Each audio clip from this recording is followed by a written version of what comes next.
단 한 번의 실수도 용납되지 않는 극비 임무를 밤하늘 아래 칠흑 같은 어둠 속에서 40km를 쉬지 않고 달려야 하는 훈련을, 그리고 언제 들킬지 모르는 긴장감 속에서 적진 한복판을 걸어야 하는 공포를. 오늘 여러분께 소개할 이야기는 그저 영화나 드라마 속 이야기가 아닙니다. 실제로 북한에서 20대의 공화국 영웅 칭호를 받은 최정예 난파공작원 김동식 씨의 생생한 증언입니다. 그는 김정일 정치군사대학에서 극비 훈련을 받으며 대한민국 땅을 밟기 위한 준비를 했습니다. 70대 할머니를 북한으로 데려가는 위험천만한 임무를 수행했고, 스님으로 위장한 간첩을 북한으로 데려가기 위해 사찰을 방문했다가 직감적으로 위험을 감지하고 도망쳤으며 총격전 한복판에서 총을 맞고 체포되었습니다. 하지만 진짜 충격은 그 이후였습니다. 가족을 지키기 위해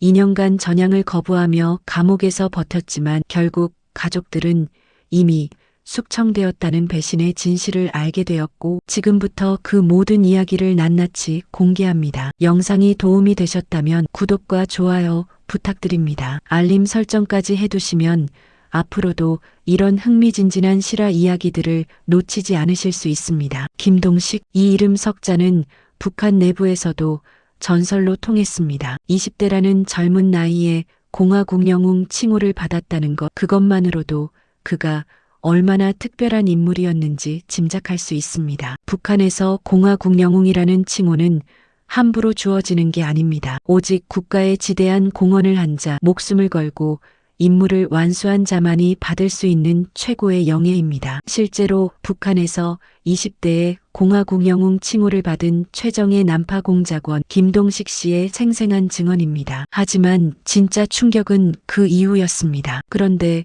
김동식 씨가 이 칭호를 받게 된 이유는 무엇일까요? 바로 난파공작원으로서의 탁월한 임무 수행 능력 때문이었습니다. 난파공작원, 이 단어만 들어도 등골이 서늘해지는 느낌이 드는 건 저뿐만이 아닐 겁니다. 난파공작원이란 북한이 대한민국의 비밀리에 침투시키는 정보 요원들을 말합니다. 그들의 목적은 다양합니다. 정보 수집, 공작 활동, 심지어는 테러나 암살까지. 이들은 철저하게 훈련받고 완벽하게 위장된 채 우리 사회 속에 스며듭니다. 김동식 씨 역시 그런 공작원 중 하나였습니다. 그런데 그는 그냥 평범한 공작원이 아니었습니다. 최정예 중에 최정예, 김정일 정치군사대학이라는 곳에서 극비 훈련을 받은 말 그대로 엘리트 중에 엘리트였던 것이죠. 김정일 정치군사대학. 이곳은 북한 내에서도 극소수만이 들어갈 수 있는 특수 교육기관입니다. 일반적인 군사 교육이 아닌 철저하게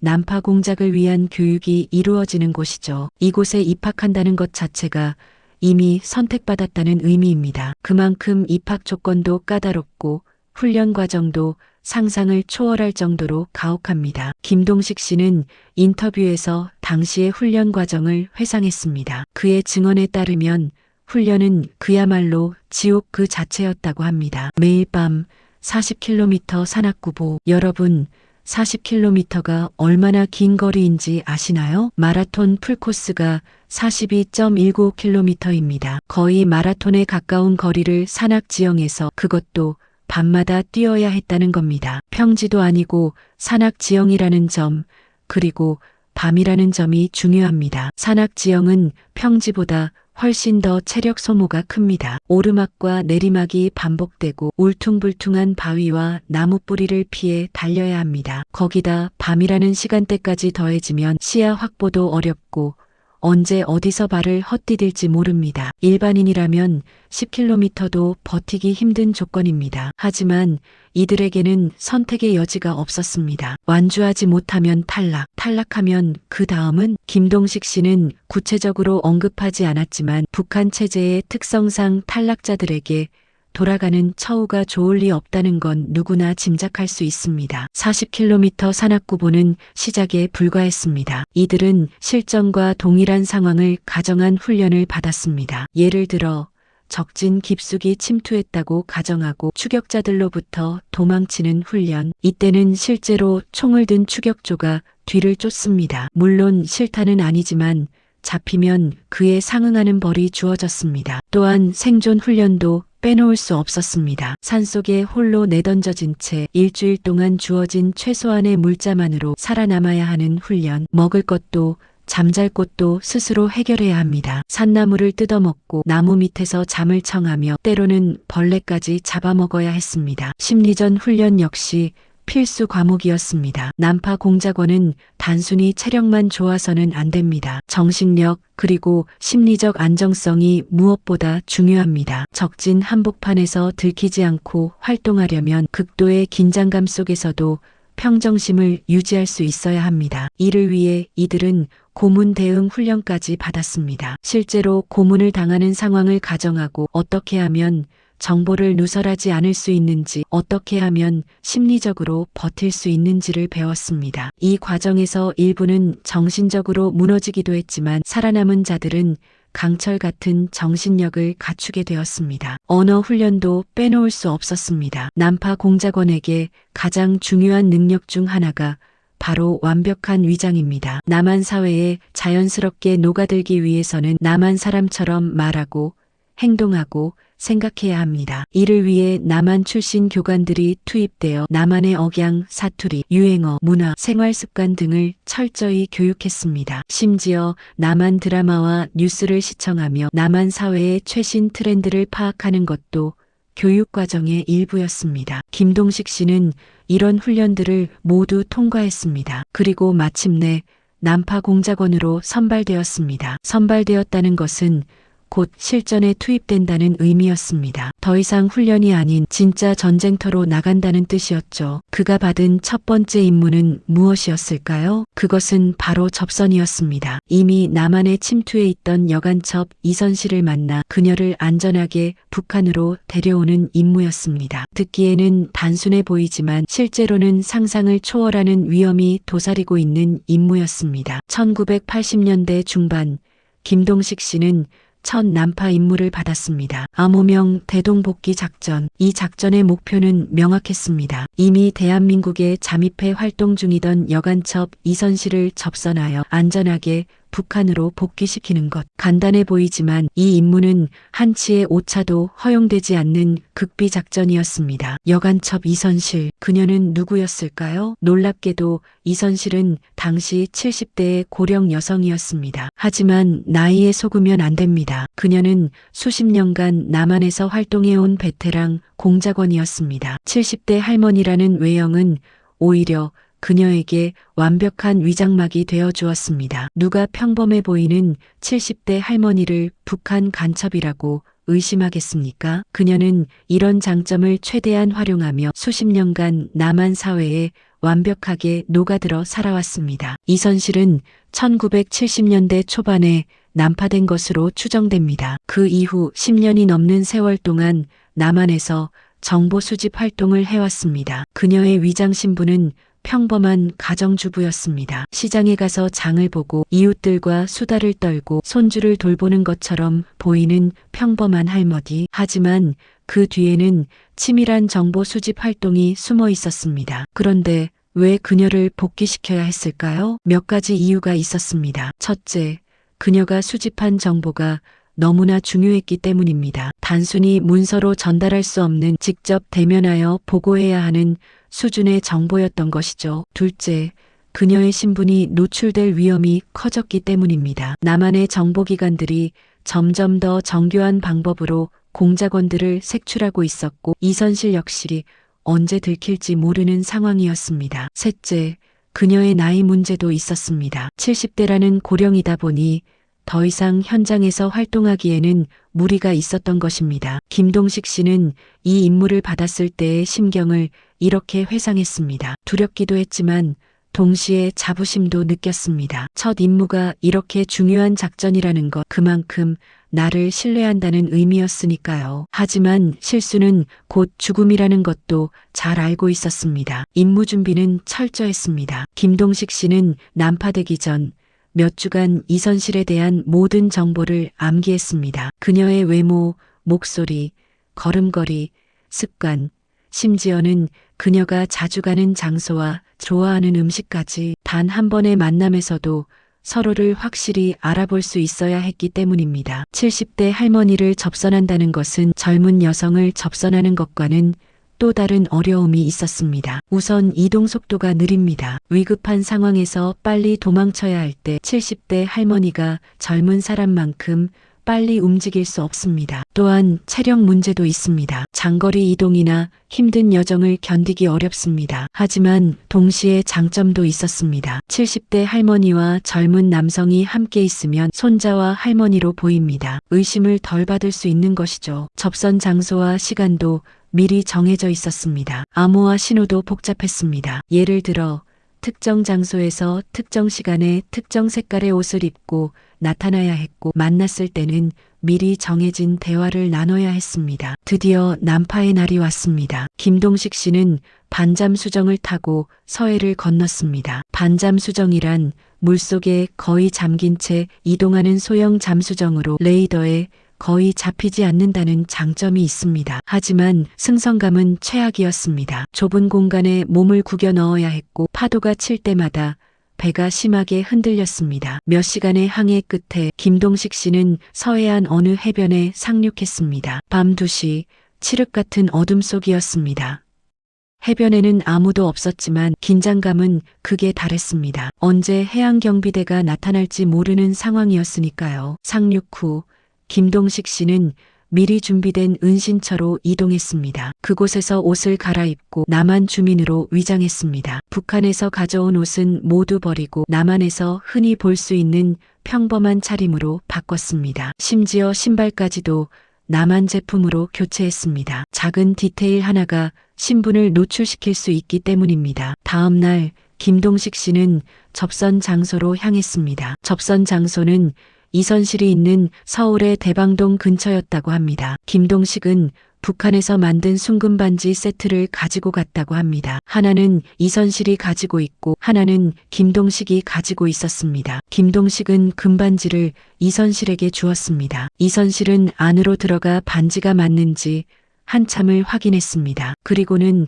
한참 후에 나와서 오느라 고생이 많았습니다라고 말했습니다. 이로써 이선실과 단 한 번의 접선에 성공하였습니다. 그러나 남한 침투보다 더 험난한 북한으로 복귀 과정이 기다리고 있었습니다. 70대 고령의 이선실을 대동하여 가는 일은 쉽지가 않았기 때문입니다. 1990년 10월 17일 북한을 떠난 지 144일 만에 다시 북으로 돌아가는 날이었습니다. 탈출 루트는 인천광역시 강화군 양도면 건평리 해안가였습니다. 해안으로 갔더니 이미 북한에서 안내조원이 나와 있었습니다. 안내조장이 2명이 나왔는데 그중 1명이 이선실을 업고 김동식은 뒤에서 부축하며 해안까지 나갔습니다. 해안에서부터 다시 뻘을 따라 이동해야 했습니다. 뻘을 따라 이동하는데 발이 푹푹 빠지는 갯벌이라 너무 힘들었습니다. 김동식은 그 당시 김부자를 위한 선물로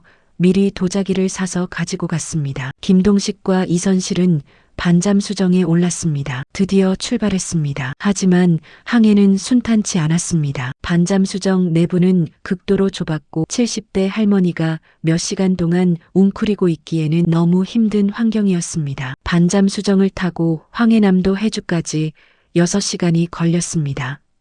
한국 해병대의 감시를 피해 천천히 이동하였기에 오래 걸렸습니다. 몇 시간의 긴장된 항해 끝에 두 사람은 무사히 북한 땅에 도착했습니다. 첫 임무 성공. 김동식 씨는 이 임무로 큰 공을 세웠고 이것이 그가 공화국 영웅 칭호를 받게 된 계기 중 하나가 되었습니다. 특히 70대 고령의 여간첩을 무사히 복귀시켰다는 것은 매우 어려운 일이었고 그만큼 높이 평가받았습니다. 첫 번째 임무의 성공 이후 김동식 씨는 북한 내에서 더욱 신뢰받는 공작원이 되었습니다. 그리고 얼마 지나지 않아 그에게 두 번째 임무가 주어졌습니다. 암호명 봉화이로. 이 작전은 첫 번째 임무보다 훨씬 더 복잡하고 위험했습니다. 단순히 누군가를 접선하는 것이 아니라 장기간 남한에 체류하며 특정 임무를 수행해야 했기 때문입니다. 봉화 1호는 누구였을까요? 그는 1980년 4월에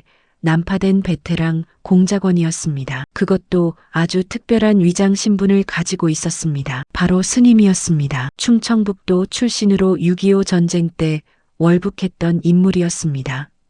남한 출신이었기에 남한 말투와 문화를 완벽하게 알고 있었고 이것이 그를 최적의 공작원으로 만들었습니다. 그는 난파되기 전 북한에서 불교 공부를 철저히 했습니다. 경전암송, 독경방법, 사찰 문화, 스님들의 일과까지 모든 것을 완벽하게 익혔습니다. 1995년 7월에 김동식은 두 번째 한국 침투 임무를 받게 됩니다. 이것은 북한 최고 지도자 김정일이 직접 결재한 작전이었습니다. 그러나 준비할 시간이 촉박한 상황이었습니다.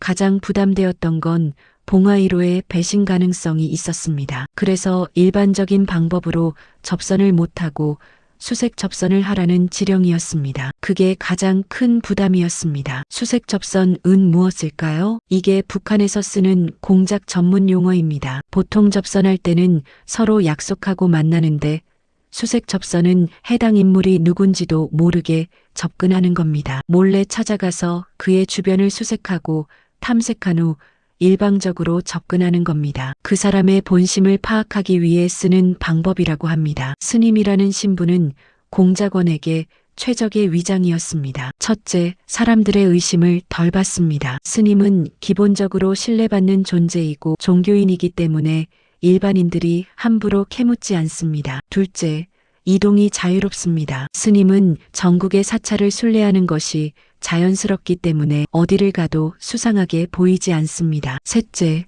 신분 세탁이 용이합니다. 스님은 속세의 이름을 버리고 법명을 사용하기 때문에 과거 이력을 추적하기가 어렵습니다. 봉화 1호는 자원이라는 법명을 사용했고 충청남도 부여의 정각사에서 활동하고 있다는 정보가 있었습니다. 그는 1980년부터 1995년까지 무려 15년간 남한에서 활동했습니다. 그 긴 세월 동안 정보를 수집하고 북한에 보고하며 완벽하게 위장된 채 살아왔습니다. 그런데 1995년 문제가 생겼습니다. 북한 당국은 봉화 1호와의 연락이 제대로 되지 않는다는 것을 알게 되었습니다. 보고도 제때 오지 않고 무전 연락도 불안정했습니다. 북한 내부에서는 두 가지 의견이 대립했습니다. 봉화 1호가 배신했다. 남한에 전향한 것이 분명하다. 아니다. 최근 고정 간첩을 통해 확인해 보니 여전히 부여에 잘 있다. 확신이 없었습니다. 긴가민가한 상황이었습니다. 하지만 만약 그가 배신했다면 그 자리에서 처리하는 것도 임무에 포함되어 있었습니다. 김동식 씨는 이번에도 동료와 함께 투입되었습니다. 조원이라는 공작원이었습니다. 둘은 팀을 이루어 움직였습니다. 침투 경로는 제주도였습니다. 김동식 씨는 이전에 제주도를 통해 난파된 경험이 있었습니다. 이선시를 접선할 때도 제주도 루트를 사용했었죠. 가장 자신 있는 경로였기 때문에 이번에도 같은 루트를 선택했습니다. 그리고 배를 타고 기차를 타고 충청남도 부여로 향했습니다. 목적지는 부여 정각사, 봉화 1호, 즉 자원 스님이 있다는 곳이었습니다. 부여 정각사에 도착한 김동식 씨는 곧바로 물었습니다. 자원 스님 계십니까? 그런데 정각사 관계자가 충격적인 대답을 했습니다. 자원 스님? 그런 분 없습니다. 뭐지? 김동식 씨는 당황했습니다. 분명 북한 당국은 자원 스님이 정각사에 있다고 했는데 없다는 것입니다. 김동식 씨는 포기하지 않았습니다. 정각사 주변을 샅샅이 뒤졌습니다. 마을 사람들에게도 물어봤습니다. 하지만 자원 스님의 흔적은 어디에도 없었습니다. 더 나아가 김동식 씨는 충청남도 지역의 사찰을 관장하는 종무소까지 찾아갔습니다. 공주 마곡사에 있는 종무소였습니다. 그곳에서 스님 명단을 확인했습니다. 하지만 자원이라는 법명을 가진 스님은 없었습니다. 도대체 어떻게 된 일인가? 김동식 씨는 북한에 무선으로 보고했습니다. 자원 스님을 찾아봤지만 없습니다. 그런데 북한에서 내려온 지령은 의외였습니다. 다시 가라. 다시요? 있을 것이다. 다시 가서 확인하라. 북한은 날짜나 시간은 알려주지 않았습니다. 그저 있을 것이다. 가봐라는 지시만 내렸습니다. 김동식 씨는 의아했습니다. 왜 다시 가라는 거지? 분명 없었는데. 하지만 명령은 명령이었습니다. 다시 가야 했습니다. 그런데 김동식 씨는 뭔가 찝찝함을 느꼈습니다. 직감이었습니다. 공작원으로 훈련받으며 키운 감각, 위험을 본능적으로 알아채는 능력이 경고를 보내고 있었습니다. 뭔가 이상하다. 김동식 씨는 조원과 밤새 상의했습니다. 갈 것인가 말 것인가 뒷골이 당긴다. 뭔가 이상하다. 하지만 결론은 하나였습니다. 가야 한다. 명령이니까. 단 이번에는 무장을 하고 가기로 했습니다. 처음 정각사를 방문했을 때는 맨몸으로 갔습니다. 단순히 확인만 하는 임무라고 생각했으니까요. 하지만 이번은 달랐습니다. 뭔가 위험한 일이 벌어질 것 같았습니다. 김동식 씨와 조원은 각각 권총 한 자루씩을 가슴에 품었습니다. 그리고 각각 12발의 탄환을 준비했습니다. 총 24발의 탄환이었습니다. 사실 이번 임무에는 특별한 지시가 하나 더 있었습니다. 만약 자원 스님을 접선하는 과정에서 이상한 기미가 보이면 그 자리에서 사살하고 오라. 배신한 것으로 판단되면 그냥 죽이라는 것이었습니다. 그래서 총이 필요했습니다. 1995년 10월 24일 김동식 씨와 조원은 가슴에 총을 품은 채 다시 부여 정각사로 향했습니다. 이번에는 조원을 정각사 아래에 대기시켰습니다. 아직 경험이 부족했기 때문입니다. 혹시 모를 상황에 대비해 김동식 씨만 혼자 올라가기로 했습니다. 정각사에 도착했습니다. 그런데 이상한 광경이 펼쳐졌습니다. 절마당 한가운데 한 남자가 서 있었습니다. 청바지에 청자켓을 입은 머리가 희끗희끗한 남자였습니다. 스님 차림이 아니었습니다. 그 남자는 마치 김동식 씨가 다시 올 것을 알고 있었다는 듯 그 자리에 서 있었습니다. 김동식 씨가 물었습니다. 자원 스님을 찾아왔습니다. 남자가 대답했습니다. 자원 스님이 있습니다. 뭐지? 지난번에는 없다고 했는데? 김동식 씨가 다시 물었습니다. 어디 계십니까? 절 아래쪽에 밭이 하나 있는데 거기서 약초를 가꾸고 있습니다. 김동식 씨는 더욱 의심스러웠습니다. 당신은 누구신데 여기 있습니까? 저는 요양을 하러 와 있습니다. 요양? 청바지 차림으로 이상했습니다. 김동식 씨가 말했습니다. 제가 내려가 보겠습니다. 그러자 남자가 말했습니다. 제가 안내해 드릴까요? 괜찮습니다. 혼자 가겠습니다. 김동식 씨는 서둘러 절을 나왔습니다. 그리고 대기하고 있던 조원을 불러냈습니다. 빨리 나와. 뭔가 이상하다. 두 사람은 함께 산길을 내려가기 시작했습니다. 김동식 씨가 조원에게 작은 목소리로 말했습니다. 아무래도 이상해. 함정에 빠진 것 같아. 빨리 여기서 이탈하자. 두 사람은 서둘러 걸었습니다. 그때였습니다. 뒤에서 프라이드 승용차 한 대가 내려왔습니다. 차가 두 사람 옆에 멈춰 섰습니다. 창문이 열렸습니다. 운전석에는 승복을 입은 남자가 있었습니다. 그런데 이상했습니다. 승복을 입었는데 체격이 굉장히 다부졌습니다. 젊고 근육질이었습니다. 일반적인 스님의 모습이 아니었습니다. 스님들,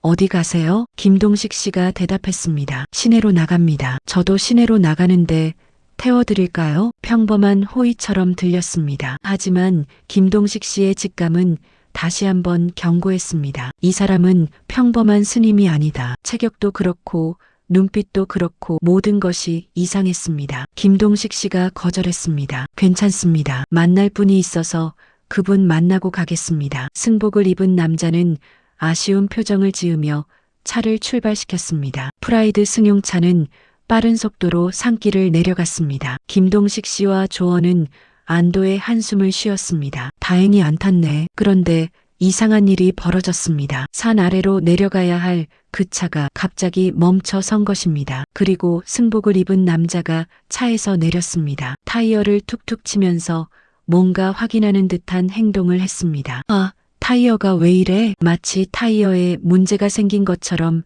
연기하고 있었습니다. 하지만 김동식 씨는 알았습니다. 연기다. 시간을 끌고 있다. 그 순간이었습니다. 승복을 입은 남자가 갑자기 돌아서며 외쳤습니다. 손들어. 동시에 총을 겨눴습니다. 정보기관 요원이다. 김동식 씨는 즉시 판단했습니다. 조원은 잠바를 입고 있었습니다. 안주머니에 권총을 넣고 지퍼를 끝까지 올려 잠가놓은 상태였습니다. 10월 24일 날씨가 좀 쌀쌀했기 때문입니다. 손들어. 조원은 당황했습니다. 총을 꺼내려면 먼저 지퍼를 내려야 하는데 그러면 바로 쏠 것 같았습니다. 조원은 손을 들었습니다. 하지만 김동식 씨는 달랐습니다. 그는 양복, 즉 콤비를 입고 있었습니다. 안주머니에 권총이 있었고 쉽게 꺼낼 수 있는 상태였습니다. 그리고 김동식 씨는 그 순간 북한을 떠나기 전에 받았던 지시를 떠올렸습니다. 장관과 차관이 그에게 조용히 말했던 것. 만약 봉화 1호를 접선하다가 상황이 발생하면 총소리만 좀 내줘. 총소리요? 총소리를 내면 봉화 1호가 배신했다는 것을 우리가 알 수 있다. 언론에 나갈 테니까. 북한은 김동식 씨가 총을 쏘기를 원했습니다. 그래야 봉화 1호의 배신 여부를 확인할 수 있으니까요. 김동식 씨는 그 약속을 지키려고 했습니다. 나는 조국과의 약속을 지켜야 한다. 그 순간 그는 그렇게 생각했습니다. 김동식 씨는 한 손을 들면서 다른 한 손으로 재빨리 권총을 꺼냈습니다. 상대방도 놀랐습니다. 설마 정말 총을 가지고 있을 줄은 몰랐던 것입니다. 탕! 상대방이 먼저 쏘았습니다. 하지만 당황한 탓에 조준을 제대로 하지 못했습니다. 총알은 땅으로 빗나갔습니다. 김동식 씨도 권총을 겨눴습니다. 방아쇠를 당겼습니다. 하지만 총알이 나가지 않았습니다. 왜? 당황한 김동식 씨는 즉시 깨달았습니다. 놀이쇠를 당기지 않았던 것입니다. 급한 마음에 기본 동작을 빠뜨린 것입니다. 젠장. 김동식 씨는 재빨리 놀이쇠를 당기고 다시 방아쇠를 당겼습니다. 탕, 탕. 이번에는 총알이 나갔습니다. 김동식 씨는 조원을 쳐다봤습니다. 조원은 여전히 손을 들고 있었습니다.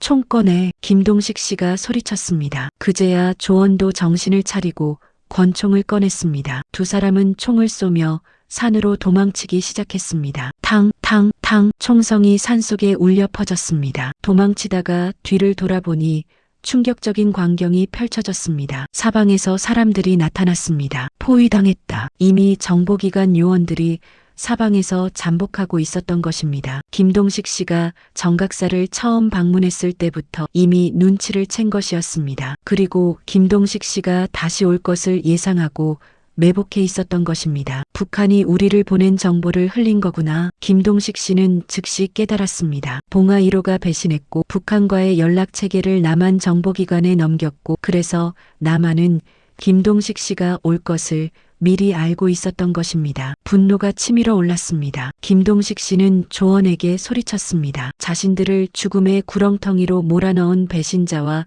정보기관 요원들에 대한 분노였습니다. 하지만 동시에 김동식 씨는 조원을 걱정했습니다. 너는 조원이고 나보다 어리니까 너는 꼭 살아서 돌아가라. 나는 죽어도 괜찮으니까 내가 조장으로서 책임질게. 내가 너를 커버할 테니까 너는 항상 앞에 서서 빨리 가라. 두 사람은 산으로 도망치며 증거를 없애기 시작했습니다. 신분증, 수첩, 모든 서류를 찢어서 땅에 묻었습니다. 남은 것은 가짜 신분증 하나와 약간의 돈뿐이었습니다. 김동식 씨는 조원을 앞세우고 자신은 뒤에서 엄호하며 도망쳤습니다. 산으로 돌아서는 순간이었습니다. 탕! 김동식 씨는 몸에 충격을 느꼈습니다. 총알이 그의 오른쪽 종아리를 관통했습니다. 맞았다. 하지만 김동식 씨는 그 순간 통증을 느끼지 못했습니다. 아드레날린이 최고조로 분비되고 있었기 때문입니다. 하지만 종아리 근육을 관통한 총알 때문에 그의 다리는 제대로 움직이지 않았습니다. 산을 오르려면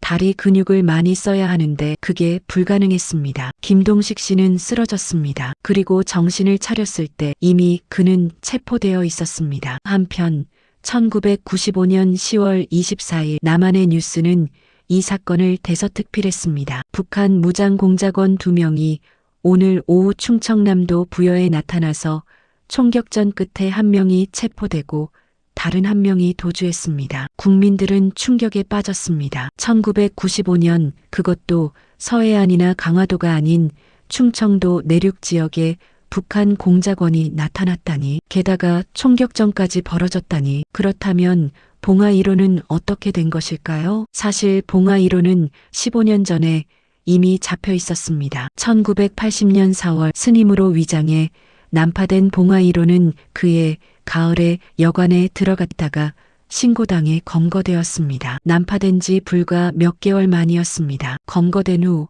봉화 1호는 전향했습니다. 그리고 남한 정보기관은 그의 연락 체계를 모두 확보했습니다. 그 후 15년 동안 남한 정보기관은 봉화 1호의 무전기를 이용해 북한에 계속 허위 정보를 전송했습니다. 잘 있다. 임무 수행 중이다. 정각사에 있다. 북한은 긴가민가 했습니다. 의심스러운 점도 있었지만 확신할 수 없었습니다. 그러다 1995년 12월 결정적인 사건이 벌어졌습니다. 북한은 봉화 1호를 데려오기 위해 공작선을 보냈습니다. 하지만 그 공작선 파견 명령도 남한 정보기관이 위조한 무전이었습니다. 공작선이 나오자 남한 해군은 그 배를 격침시켰습니다. 북한 내부에서는 혼란이 일어났습니다. 봉화 1호가 배신한 게 아닌가? 아니다. 단순히 공작선이 레이더에 걸려서 그런 것뿐이다. 작전부와 연락부가 대립했습니다. 합의가 되지 않았습니다. 그래서 15년이라는 긴 시간 동안 남한 정보기관은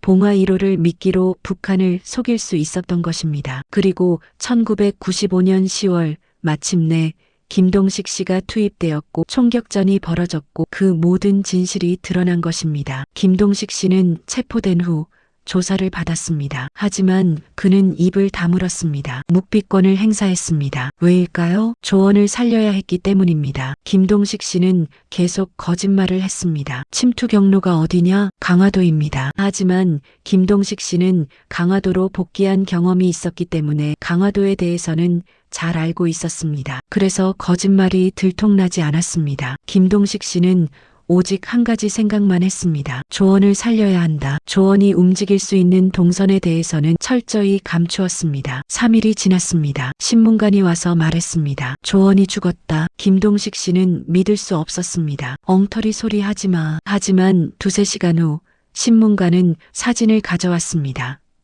시신 사진이었습니다. 김동식 씨는 사진을 보고 그 자리에서 무너졌습니다. 조언이었습니다. 죽어 있었습니다. 김동식 씨는 한참 동안 울었습니다. 조언은 어디서 죽었을까요? 김동식 씨가 체포된 곳에서 불과 3, 4km 떨어진 곳이었습니다.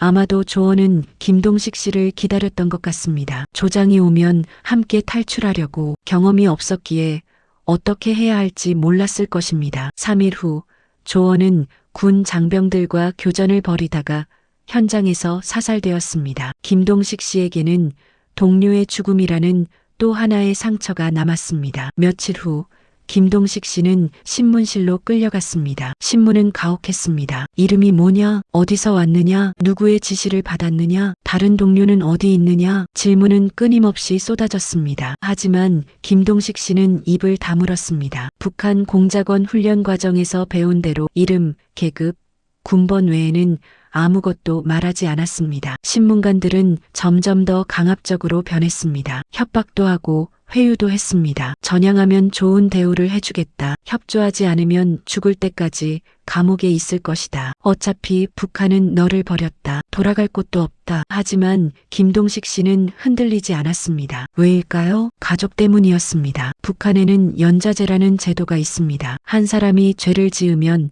그 가족 전체가 처벌받는 제도입니다. 특히 공작원이 전향하거나 배신하면 그 가족은 3대가 멸족당합니다. 김동식 씨에게는 북한에 가족이 있었습니다. 부모와 형제. 만약 자신이 전향하면 그들 모두가 죽임을 당할 것입니다. 정치범 수용소로 끌려가 고문당하고 굶주리고 결국 비참하게 죽을 것입니다. 김동식 씨는 그것을 막아야 했습니다. 내가 버티면 가족들은 살 수 있다. 그는 그렇게 믿었습니다. 북한 당국은 아마도 자신이 체포되었다는 사실을 알지 못할 것입니다. 혹은 안다 하더라도 자신이 전향하지 않고 끝까지 충성을 지킨다면 가족들을 해치지 않을 것이라고 생각했습니다. 그래서 김동식 씨는 침묵을 지켰습니다. 신문은 계속되었습니다. 매일 몇 시간씩, 때로는 하루 종일 신문관들은 온갖 방법을 동원했습니다. 심리전도 펼쳤습니다. 동료는 이미 전향했다. 모든 것을 털어놨다. 너만 바보처럼 버티고 있다. 북한은 이미 너를 포기했다. 하지만 김동식 씨는 믿지 않았습니다. 그리고 계속 침묵했습니다. 시간이 흘렀습니다. 한 달, 두 달, 석 달. 김동식 씨는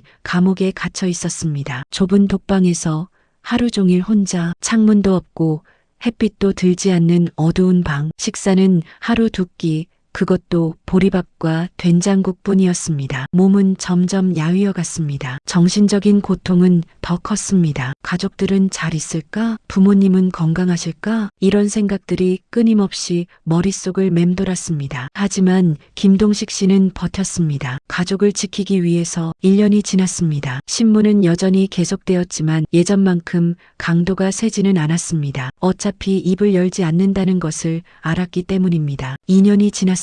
김동식 씨는 여전히 감옥에 있었습니다. 전향을 거부한 대가였습니다. 어느 날 안기부에서 어떤 사람을 데려왔습니다. 그 사람도 북한 공작원이었습니다. 부부 공작원으로 난파됐던 최정남 씨도 난파 공작원으로 활동하다가 체포된 경우였습니다. 하지만 그는 이미 전향한 상태였습니다. 어느 날 운동 시간에 두 사람은 잠깐 대화를 나눌 기회가 있었습니다. 최정남 씨가 김동식 씨에게 물었습니다. 왜 전향하지 않습니까? 버티면 뭐가 달라집니까? 김동식 씨가 대답했습니다. 가족이 있습니다. 전향하면 가족들이 죽습니다. 최정남 씨는 잠시 침묵했습니다. 그리고 조심스럽게 입을 열었습니다. 형님, 혹시 형님 이름이 김동식입니까? 김동식 씨는 놀랐습니다. 어떻게 제 이름을? 최정남 씨는 안타까운 표정을 지었습니다. 형님, 제가 북한에서 들은 얘기가 있습니다. 무슨 얘기입니까? 형님 가족. 이미 최정남 씨는 말을 잇지 못했습니다. 김동식 씨의 심장이 멎는 것 같았습니다. 무슨 소리입니까? 무슨 얘기를 하는 겁니까? 최정남 씨가 천천히 말했습니다. 형님이 남한에서 실종되었을 때 북한 당국은 이미 형님이 체포되었거나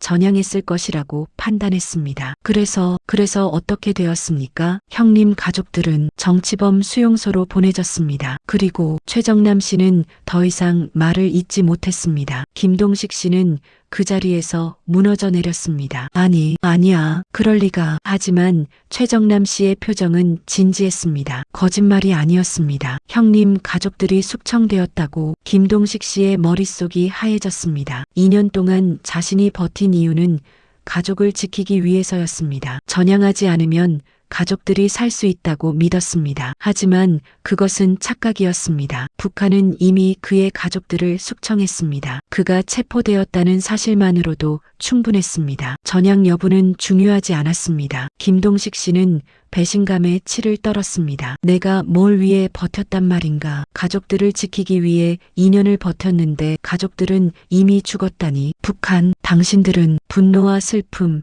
그리고 허무함이 몰려왔습니다. 김동식 씨는 그날 밤 혼자 감방에서 울었습니다. 처음으로 소리내어 울었습니다. 자신이 무엇을 위해 살아왔는지, 무엇을 위해 싸워왔는지 모든 것이 의미 없어 보였습니다. 며칠 후 김동식 씨는 결정을 내렸습니다. 신문관에게 말했습니다. 전향하겠습니다. 신문관은 놀란 표정을 지었습니다. 2년 동안 그토록 완강하게 버티던 사람이 갑자기 전향을 결정했으니까요. 왜 갑자기 마음을 바꿨습니까? 김동식 씨는 대답했습니다. 더 이상 지킬 것이 없기 때문입니다. 신문가는 무슨 뜻인지 정확히 이해하지 못했습니다. 하지만 중요한 것은 김동식 씨가 전향을 결정했다는 사실이었습니다. 전향 과정이 시작되었습니다. 김동식 씨는 자신이 알고 있는 모든 정보를 털어놨습니다. 북한의 공작원 훈련 방법, 난파 경로, 암호 체계, 연락망, 그리고 자신이 수행했던 임무들, 그가 제공한 정보는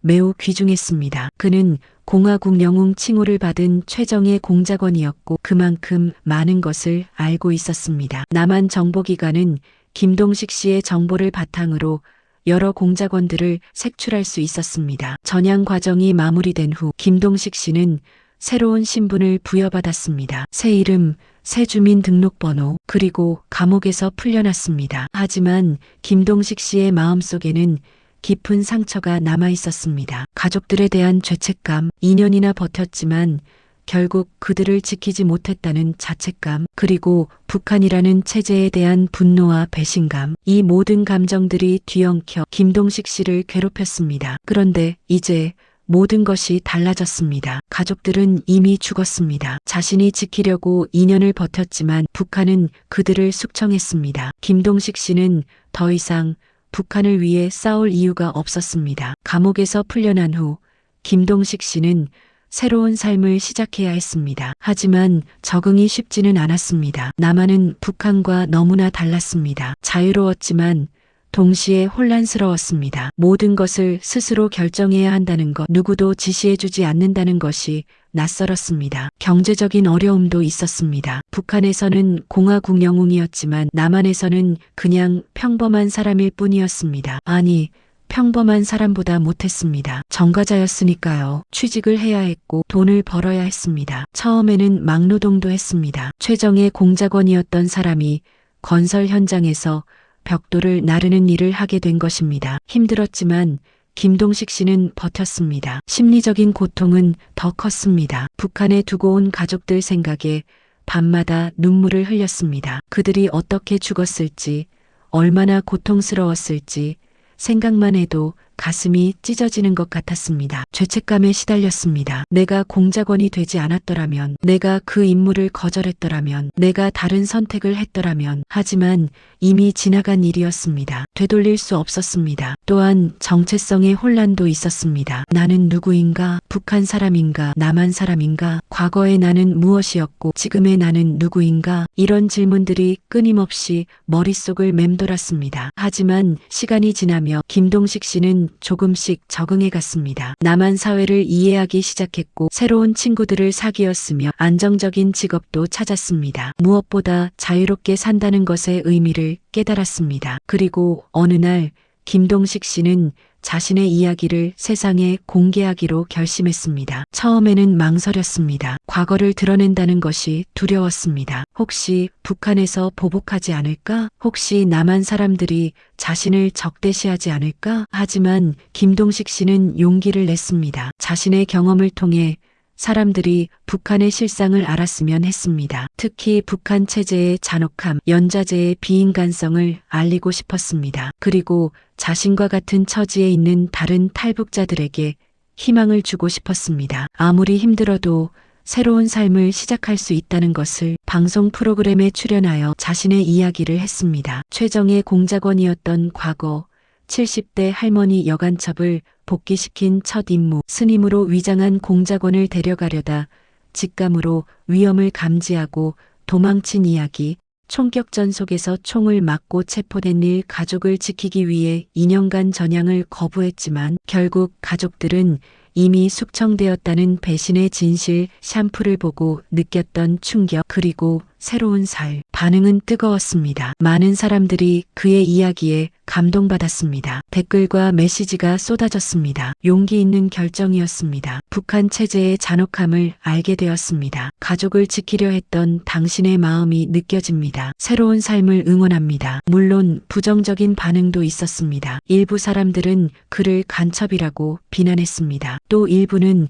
그의 이야기를 의심했습니다. 하지만 김동식 씨는 흔들리지 않았습니다. 자신이 진실을 말하고 있다는 것을 알았고 그것으로 충분했습니다. 현재 김동식 씨는 남한에서 평범하게 살아가고 있습니다. 가끔 강연을 하기도 하고 탈북자들을 돕는 활동을 하기도 합니다. 북한 인권 문제에 대해 목소리를 높이기도 합니다. 특히 연좌제의 폐지를 주장합니다. 자신의 가족들이 연좌제 때문에 죽었기에 다른 사람들은 그런 일을 겪지 않았으면 한다는 바람에서입니다. 그는 여전히 북한에서 죽은 가족들을 그리워합니다. 비록 유골도 없고 어디서 어떻게 죽었는지도 모르지만 그래도 그들을 기억하고 추모합니다. 그리고 봉화 1호 작전에서 함께 총격전을 겪었던 동료도 잊지 않습니다. 그 동료는 그 총격전에서 사망했고 김동식 씨만 살아남았습니다. 그는 동료를 위해서라도 의미 있는 삶을 살고자 노력합니다. 김동식 씨는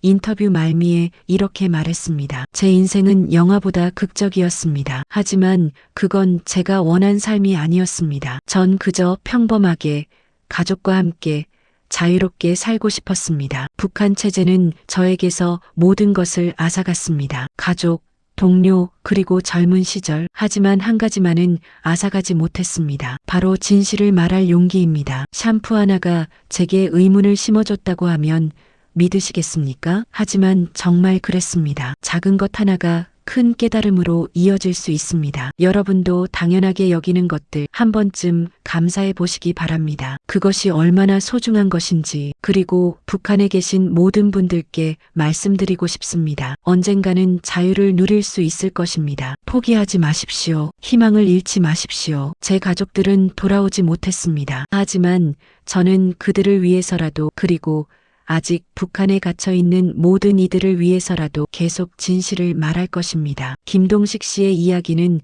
우리에게 많은 것을 생각하게 합니다. 자유란 무엇인가? 체제란 무엇인가? 가족을 지킨다는 것은 무엇인가? 배신이란 무엇인가? 그리고 한 사람의 용기 있는 선택이 얼마나 많은 이들에게 영향을 미칠 수 있는가? 여러분, 오늘 김동식 씨의 이야기 어떠셨나요? 모든 순간이 영화보다 더 극적이고 소설보다 더 흥미진진했습니다. 한 인간의 진실된 고백이고 북한 체제의 잔혹한 현실입니다. 김동식 씨의 용기에 박수를 보냅니다. 그리고 자유롭게 살 수 있다는 것에 감사합니다. 영상이 도움이 되셨다면 구독과 좋아요, 알림 설정 부탁드립니다. 앞으로도 흥미로운 실화 이야기들을 계속 가져오겠습니다. 시청해주셔서 감사합니다.